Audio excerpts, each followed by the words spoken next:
If you've been around for some time, you probably remember this view from older videos. I first came to the Azores as an exchange student, and moving here was not a plan. It was very spontaneous and evolved naturally. But then I ended up getting a job in a company that required a lot of traveling between the Azores, Slovakia, and wherever I got stationed, mostly in Central or South America. But I always kept coming back, and this was my base after the chaotic months around the world. And to be honest, when I was accepted into this university exchange program here on the islands, I didn't even want to go. I seriously considered not going because I had this feeling that half a year on an island might not bring me anything meaningful to my life and that it would be more just like for fun. And in the end, it was my mom who told me that if she were in my place, she would go and that I had nothing to lose. The thing is that I have a bit of a mindset where I try to do things in a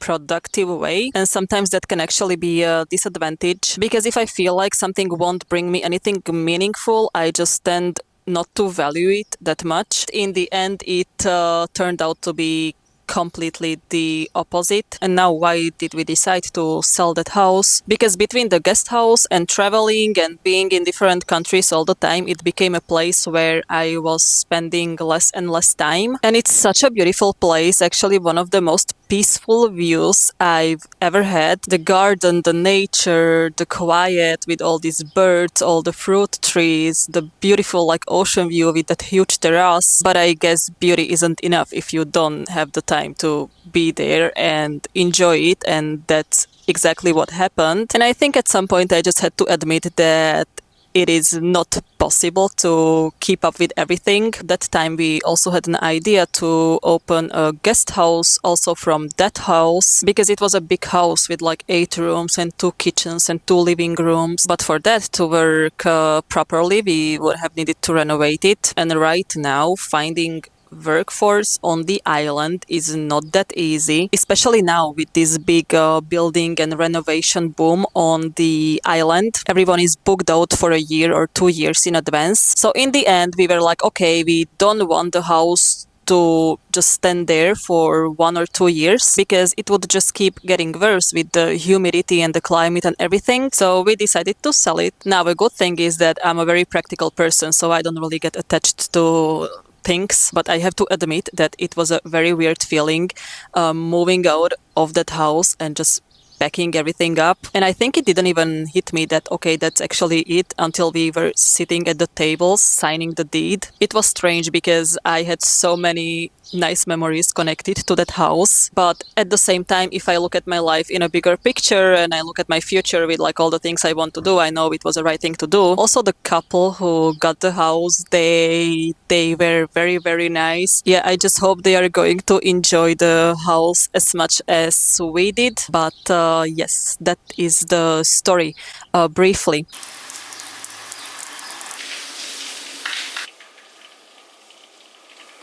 From back when we were buying this house where the Airbnb is at. We planned to go and see it one day before the deed. And thankfully, my parents were here on the island at that time. So we set a time with the real estate agent and we arrived to the house together with him. And we were expecting it to be in a condition very close to what you normally see before a property transfer. But instead, it looked like it was nowhere near ready to be sold. Like, still, all the furniture in all rooms was in its place. And on top of that, there was an electric gate outside which was completely broken. And from the very beginning, we were very clear in the contract that by the time of the deed, the house needs to be emptied of all the furniture and that this electric gate needs to be repaired. So, seeing the situation one day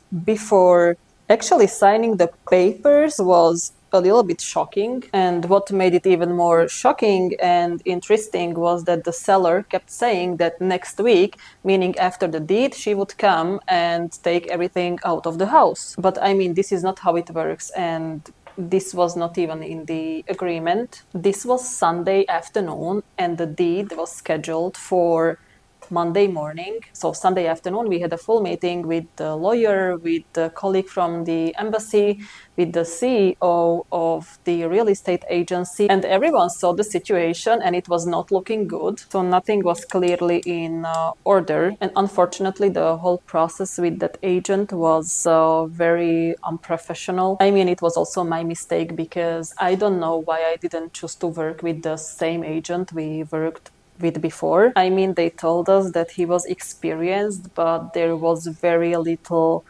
coordination or control from his side. And the real estate agent told us that it was not his responsibility, but I mean, it was not mine either. And I cannot just show up at someone's property and try to manage it if I don't own it yet. And the experience I had before was that it was always the real estate agent who just dealt with these kind of things. Anyway, somehow they managed to act very quickly.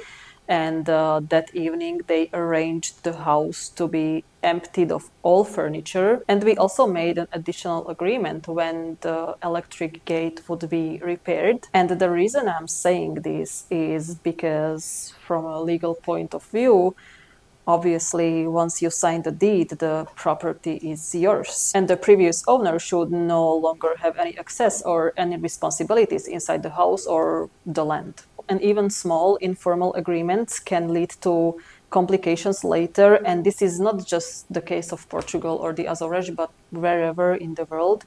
And I'm not someone who likes conflict at all, but I always need to have everything structured in a proper way. And yes, here in Portugal, many things are agreed verbally, but I have always been a big believer of this saying, that what is not on the paper, it doesn't exist. Because we had also heard of unusual cases from other countries where eviction rules are extremely strict. For example, in some countries, elder people are protected in a way that even if you already did the transfer of the property, it is very difficult to actually put them out of the house, and we just want to avoid any situations like that. So after everything was resolved and the deed was signed, the previous owner still asked us if she could come to pick up some of her stuff. She still had some personal items here, clothes and flowers in the garage. So we agreed to give her 5 days after the deed, but everything from inside the house had to be removed by the date of the deed. And in the end, it all worked out, but you just really have to be careful with every detail in the contract. But yes, as we said, that's the case wherever you are in the world, and it's not just the case of Portugal or the Azores. Some Portuguese people might shake their heads after seeing this video, and I understand that many of them are frustrated with foreigners coming here and buying properties, but I really don't think that foreigners are the problem here.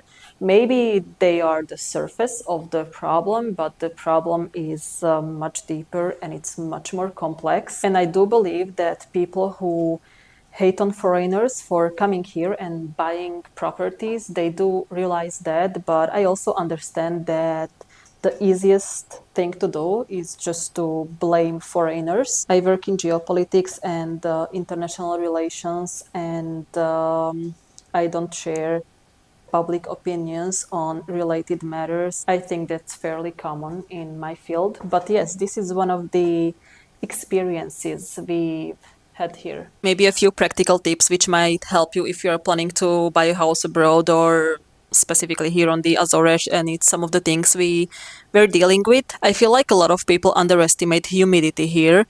I was one of them. And humidity is something you really have to keep in mind. Humidity here on the islands, it's not just a little detail, but it really is a thing, especially in winter. And if you're not planning to live here full time, then it's good to have someone who can just come to your house regularly and clean it up a little and open the windows, because otherwise the humidity is just slowly going to take over the whole house. And you always have to check for mold, like behind the furniture, the kitchen, the bathroom, the windows. It can just appear anywhere. Then if you're planning to build a house or to renovate, you have to keep in mind that materials can be more expensive here and that there are almost always delays and you have to wait for the contractors, and projects almost always take longer than expected. I don't know, I guess this is just a part of the island's logistics. A very practical thing a lot of people don't think about is access. That's my sister texting me. And if you're planning to build a house or renovate, you really have to make sure that the truck can actually access the property, because sometimes if you only check on Google Maps it might look fine, but then in reality the street can be too narrow or too steep, so this can be problematic. Another big one is rain management, because especially in winter there can be very heavy rain and you need to check where the water actually goes, whether it drains away from the house or just where it flows. Then the legal side is very important, and I think it's worth to hire someone, especially if you're not from here, then I think it's worth to hire someone who can just double check that the property is fully registered, the land and the building, and that any extensions, if there were any, are legally documented, because we actually came across a couple of cases. They were both older homes, but parts of the house were built informally over time and not everything matched the official papers. Then I actually remember this one because there was this house I really liked, but the internet and the phone coverage were not working properly inside, which was very interesting. But I need very good internet coverage inside the house because a lot of times I work from home. So we tried to check from several devices and laptops, but it just simply didn't work properly. Anyway, even a beautiful brand new house is still a responsibility here on the island, because you are constantly dealing with the humidity and maintenance and upkeep. If you have a garden, everything grows extremely fast, especially in summer. And depending on where the house is located at, you also have to deal with the salt in the air and the wind and the climate, and it just slowly affects everything, the metal, the paint, the windows. It's just small details, you don't even really think about it at first. So over time everything needs repair and replacement more often than you would expect. Here the sun is out again. That would be the brief look at the experience we've had so far with real estate and owning properties here on the island. I've been actually putting off making this video for years. I don't know, maybe there was a good reason for that. Hopefully though you found it helpful and it gave you a bit of an insight to some of the things you might come across and you might have to deal with. But this is of course a much broader topic and this is just our experience, and if you asked 10 different people you would probably get 10 different stories and experiences they've had. Well, if you made it to the end of this video, thank you so much for sticking with me. I hope you are all doing well and that you are enjoying a bit of the summer. I wish you a wonderful day and I will see you in the next one. Bye!